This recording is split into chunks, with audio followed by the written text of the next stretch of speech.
भाग तीसरे भाग की कथा आप सुनने के लिए जा रहे हैं। ध्रुव चरित।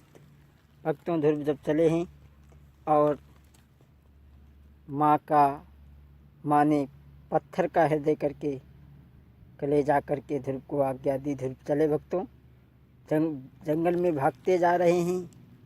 बाबा नारद ने देखा, अरे ये बच्चा कौन भागता जा रहा है। बाबा नारद ने रोका, ए ठहर जाओ, कौन हो, इस जंगल में क्यों भाग रहे हो। अरे कोई सियाल लखड़िया तुझे खा लेगा। कहने लगा, बाबा अरे तुम हमें शेर चीतों से डरवा रहे हो। बाबा जी, अरे तुम मोती से धमकाई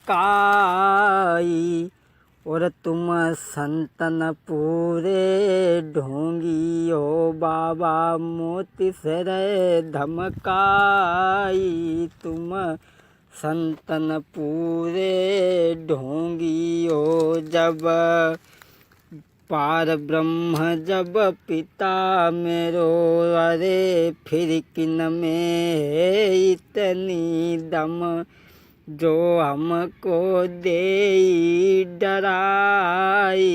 क्यों मौत से रहे धमकाई हो। बाबा मौत से रहे धमकाई, तुम संतन पूरे ढोंगी हो। बाबा मैं भगवान का भजन करने के लिए जा रहा हूँ। नारद बाबा कहने लगे, बालक अरे तू भगवान का भजन करना क्या जाए, तुझे जंगल में कोई शेर बढ़िया खा लेगा, तेरी माँ रो रो करके मर जाएगी।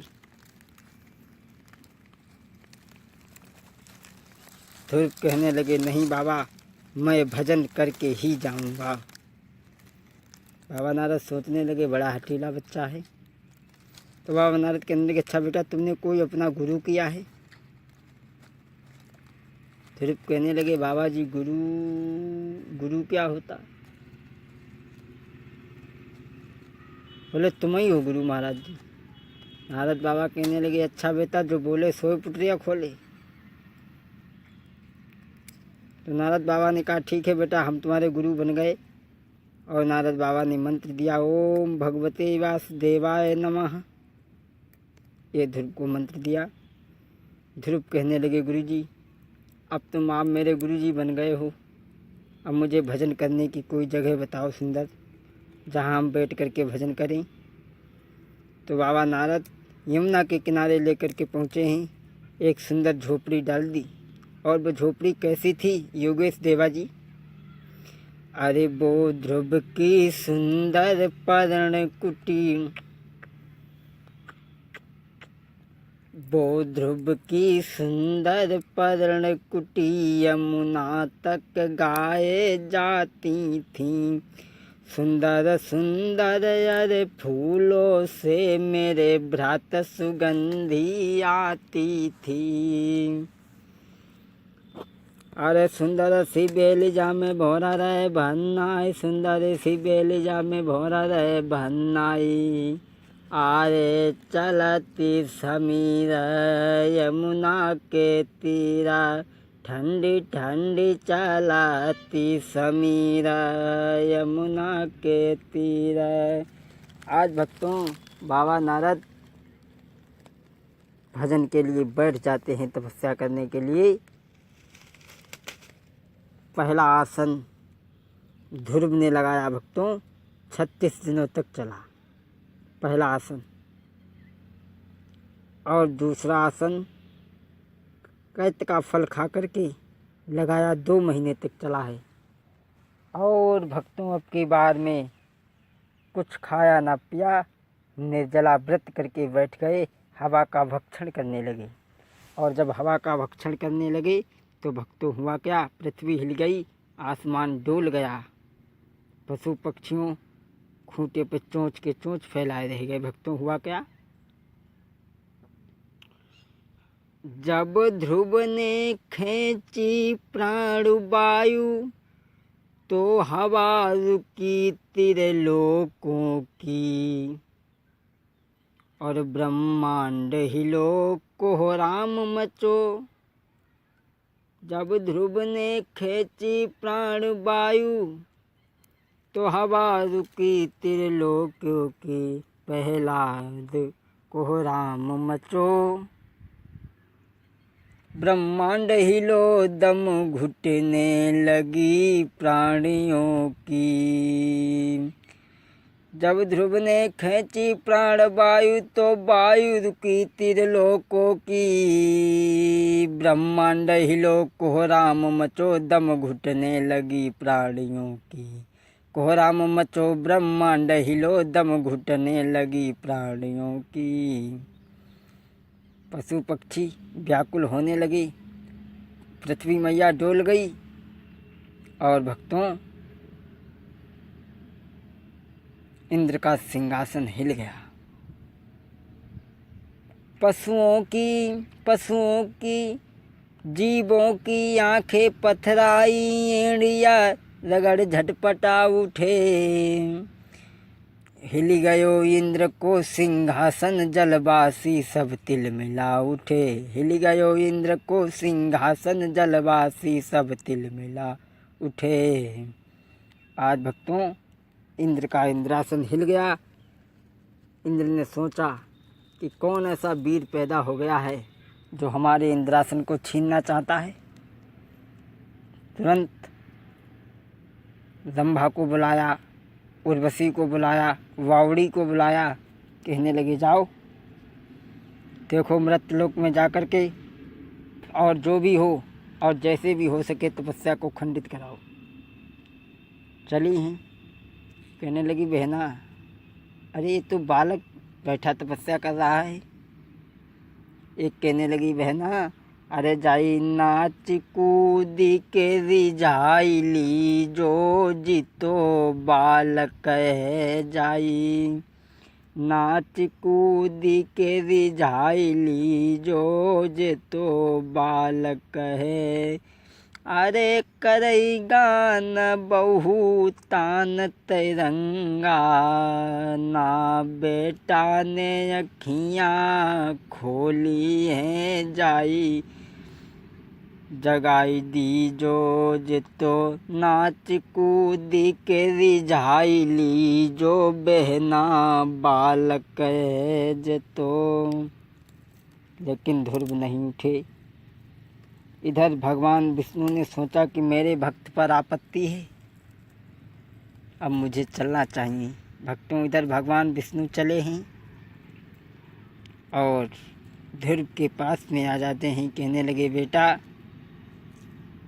आंखें खोलो, ओम नमो भगवते वासुदेवाय नमः का जाप कर रहे हैं ध्रुव। भगवान कहने लगे, आवाज़ें आने लगी, ओम निराकारं पार ब्रह्मा। परमात्मा प्रकट हुआ। जैसे ही अपने पैर का अंगूठा लगाया, ध्रुव की आंखें खुल गईं। भगवान कहने लगे बेटा, जैसे ही ध्रुव ने देखा प्रभु को तो बड़ा ही अपने आप को सौभाग्य समझा। भगवान कहने लगे बेटा हम तेरी भक्ति से शक्ति से बड़ा पसंद है, मांग ले, क्या मांगना चाहता है। ध्रुव कहने लगे प्रभु आपने दर्शन दे दिए, अब मुझे कुछ नहीं चाहिए। कहने लगे नहीं बेटा मांग ले। कहने लगे क्या मांगू महाराज। तब ध्रुव ने कुछ नहीं मांगा तो भगवान ने कहा जाओ बेटा ध्रुव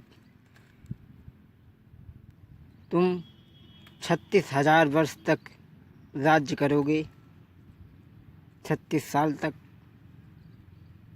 और उसके बाद में ध्रुव तारे के नाम से जाने जाओगे, संसार में प्रसिद्ध हो जाओगे तुम। भगवान चले गए और इधर में विष्णु भगवान ने ऐरावत हाथी मंगवाया, उस पे ध्रुव को बैठा करके ध्रुव को राज्य में पहुंचाया। ध्रुव ने सोचा कि सबसे पहले अपनी मौसी के यहाँ चलते हैं। किवाड़ी खटखटाए, कहने लगे मौसी अरे मात दरवाजो खोलो, आई गयो सोतेलो तेरो लाल। मात दरवाजो खोलो, अरे कई तेने भजन नाई कियो, ताई से न गोदी में लियो। अरे मात दरवाजो खोलो, आई गयो तेरो सोतेलो लाल। माँ, लेकिन सूची ने दरवाजे नहीं खोले तो आज माँ के पास में पहुँचे हैं। कहने लगे माँ मैं आ गया वापस। नीति कहने लगी बेटा अगर तुम मेरे पुत्र हो तो तुम्हारे ही वियोग में मेरी आँखें चली गई हैं, मैं अंधी हो चुकी हूँ। अगर तू अपना हाथ मेरे सिर पे फेर दे तो मेरी रोशनी पुनः आ जाएगी। भक्तों, आज ध्रुव ने जैसे ही माँ के ऊपर हाथ फिराया वापस रोशनी आ जाती है। ध्रुव कहने लगा माँ मैं पार ब्रह्म परमात्मा को प्राप्त करके आ गया हूँ। सुनीति कहने लगी बेटा तो मुझे भी दर्शन कराओ। भगवान सामने खड़े हैं। सुनीति ने दर्शन किए। भगवान कहने लगे सुनीति मांग ले, तेरी क्या इच्छा है जो तूने ऐसे परम भक्त को अपनी कोख से जन्म दिया। हम तुझसे बड़े प्रसन्न हैं, मांग ली। सुनीति कहने लगी महाराज मैं क्या मांगूं। मैं कुछ नहीं मांगना चाहती हूँ, अगर कुछ देना ही चाहते हो तो हमें दे दो। मैं जब जब धर के दे हूँ रे जगत में आई प्रभु आऊँ। अरे मैं जब जब धर के दे हूँ रे जगत में आई मैं आऊँ। मैं जय राजा पाऊँ रे हाई जय बेटा पाऊँ। महाराज कथा मैंने दई सुनाई भरपूर। अरे सभी नमस्ते लीजो भैया करियो माफ कसूर। ओरी भायली आय हाय भायली चलियो तो गंगा जी नहाय आबे जाते निर्मल होत शरीर। रे भायली चलियो तो गंगा जी नहाय आबे जामे निर्मल होत रे शरीर। बरियो बाबा जी चलियो तो गंगा जी नहाय आबे। आज भगवान ने वरदान दिया एवं मस्तु कह दिया जा ऐसा ही होगा। भक्तों, अब 2 बार भगवान का नाम ले लें आप सभी लोग। सीताराम राम राम सीताराम राम राम सीताराम राम राम सीताराम राम राम। बोलिए गोविंद भगवान की।